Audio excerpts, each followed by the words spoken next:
Aminado ako, kapag naalala kita, andun yung ngiti at patak ng luha.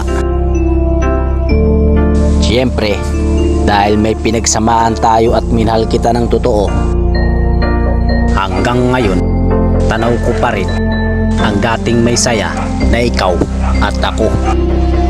Kaya maraming salamat sa mga panahong hinayaan mo akong umiyak at hinayaan mo ako magmakaawa sa'yo.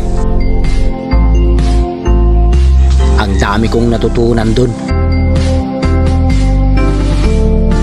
Huwag kang mag-alala. Mananatili kang isang magandang alaala at kwento sa buhay ko.